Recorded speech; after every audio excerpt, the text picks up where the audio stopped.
Hey guys, I'm here with something a little special today, and that's the Boss Space Echo RE-2, and I absolutely adore it, other than a few problems that I'll get into in a few minutes.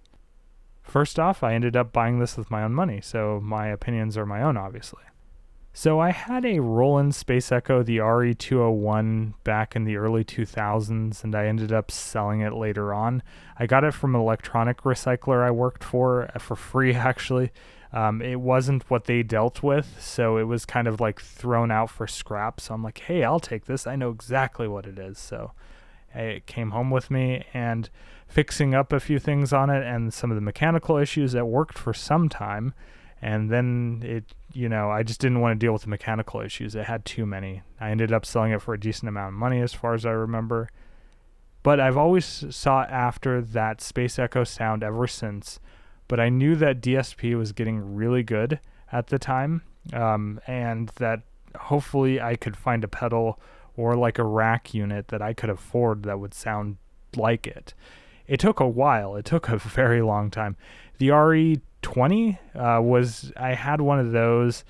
I didn't really like it. It's too easy to overdrive. It gets too distorty with line level signals. This does not. This is amazing. It's a compact pedal. It takes the line level like a champ. It just works great.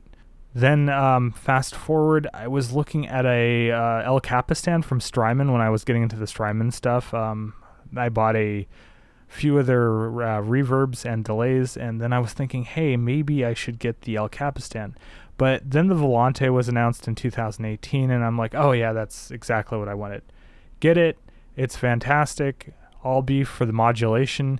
The modulation, when you turn it up too high, has tape splices in it. I can't deal with tape splices. So basically what tape splices are like defects in the tape that you would tape together with like sticky tape.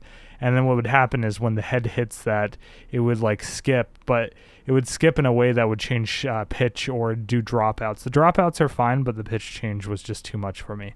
I wish, like the El Capistan, the Volante would have the ability to change wow and flutter and tape crinkle and all that as separate controls. This just has wow and flutter, which is fine. That's exactly what I want for my tape delay, just some wow and flutter. And as you heard from the opening, the wow and flutter on this is absolutely amazing. So to some of the disappointments, though, there are a few disappointments to this pedal. First off, it really does sound like that original Roland Space Echo that I had. It's a fantastic emulation. I mean, it's a little different, obviously, but, different Space Echoes sound different anyway because of variances in manufacturing. So the things that I really don't like about it is this is a true stereo pedal. Which I mean by that is anything you put in, it'll be delayed in stereo space, which is fantastic. But it will not generate a stereo image on its own. All be for the reverb. So here. So I'll go to a setting with a reverb capability. Okay, so that's in mono.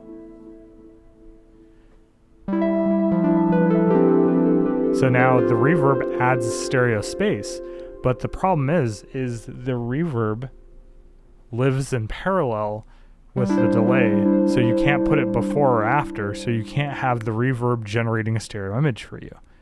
That's really disappointing. I wish that maybe the wow and flutter emulation had some stereo spread to it or something on this pedal, maybe some like Haas effect capability. I mean, even the DD8, which is in the same family of being a compact delay pedal, has the ability to add a wide stereo mode or ping pong. This would be awesome with ping pong. I'll do a video in a little bit where I pair this with the Strymon Dig or maybe the NuX, the Duo Time. Those both work fantastic with this to create a stereo spread, and I always like stacking delays. Just something to be aware of. If this had a full stereo spread, it would just be fantastic. So I did end up selling my Volante. I kind of regret it, but I think I'm going to get an El Capistan. I'm going to keep this. This has awesome functionality, especially with that wow and flutter emulation, and it sounds like a proper tape or a Space Echo.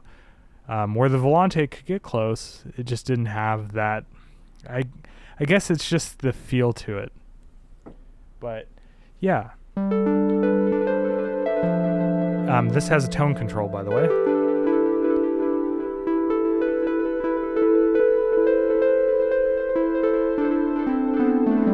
Kind of hard to do this one-handed. In the opening, I had an assistant help me out, and it really did help demo it. But so it has tone control, and the tone control only works on the repeats. The original RE-201, as far as I remember, it had the same thing, but it was bass and treble. And yeah, so that's cool. So it doesn't just affect the signal that goes into it, it affects the repeated signal. So you can make a very dark delay with this, which is really cool.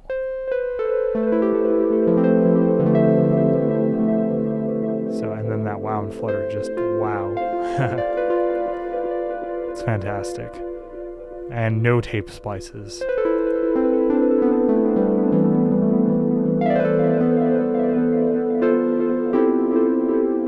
So, yeah. I just love the sound that this does. It can go into self-oscillation, of course. I'm gonna switch over to like head 1 here so you can hear that quicker.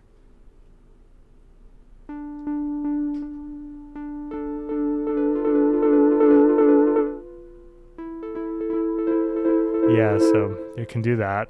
That's cool. I mean, I don't use it often, but I know some people are really into that. It does have like a warp mode that it can do the same thing. I should get onto the fact that this can do up to 2 seconds of delay time. But the caveat to that is you can only do it via tap tempo. I bought an external tap tempo control. It does have internal tap tempo. It's a little annoying to use. I'll let you, yeah. So I moved to head 3. Head 3 is the longest head. So that's as long as you can get in long mode. I turned this into long mode, which is like long cat, but for space echoes. And the problem is the intensity, or not intensity, but the control for the speed can only go so far.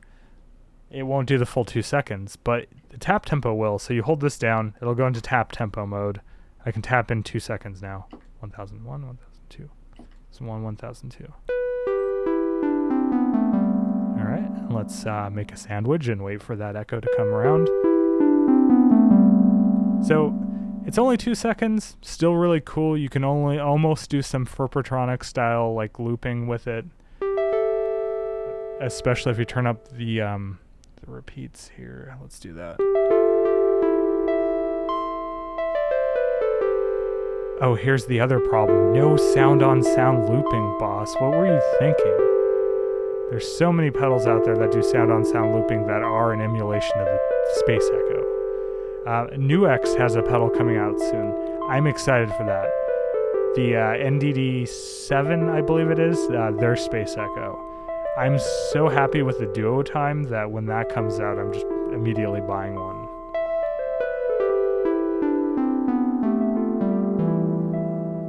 So, yeah, that long delay time. Really cool. Kind of sad that you can only access it via tap tempo. The external tap tempo switch will do that for me. Just something to be aware of.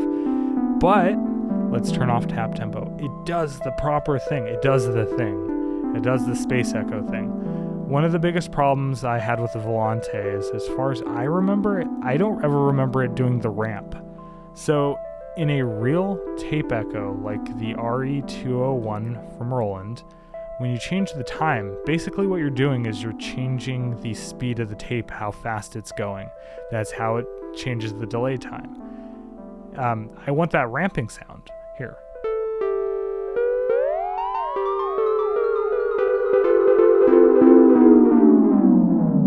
It's just something inherent to that. Yeah, I know it's gimmicky, but that just, to me, that feels like it's a proper emulation of a tape echo. Unless it's like a sliding head tape echo, like the Echoplex, I guess, wouldn't do that.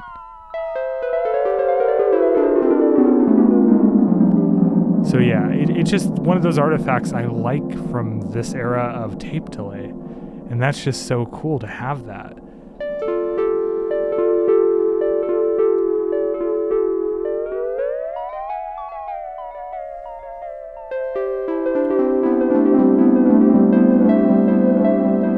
So yeah, like I said, you're ramping the motor speed in order to get those longer delay times.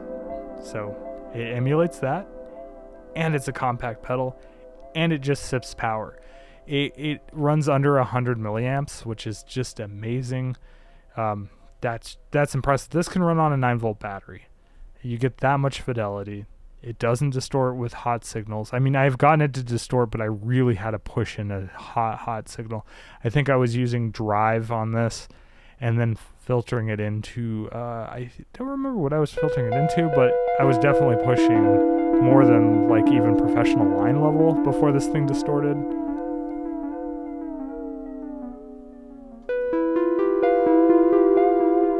So yeah, that ramping is just, that's cool. Yeah, so not much else I can say about it.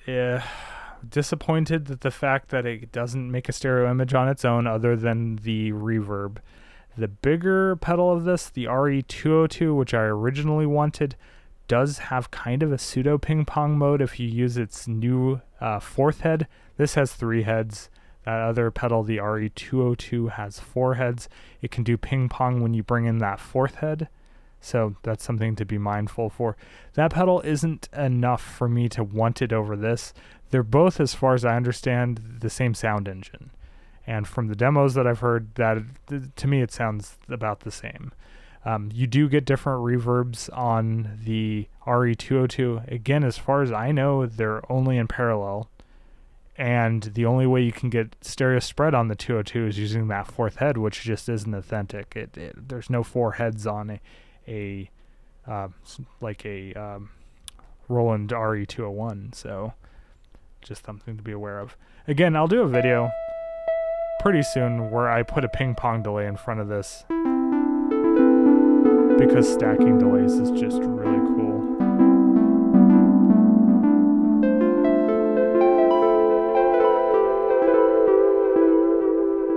So yeah, just lovely.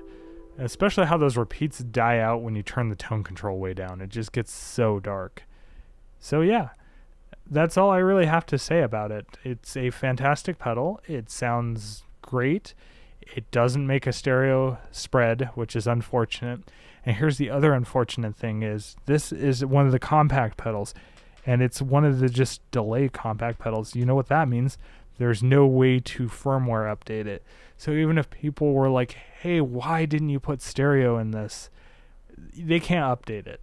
The 202, the bigger version of this, does have USB updating, so potentially in the future, if they could update it. I mean, the Boss DD500, for example, which is probably one of my favorite multi-delays. I still have that around.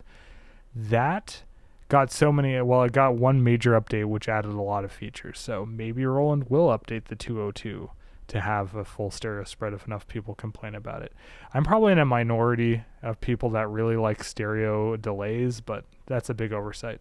Hey, one thing I just thought of though, I should compare the algorithm of the RE-201 emulation and the DD500 to the RE-2. I'll probably do that soon as well. Anyway, thanks for watching. Hope this was interesting. I hope that opening demo was useful to somebody.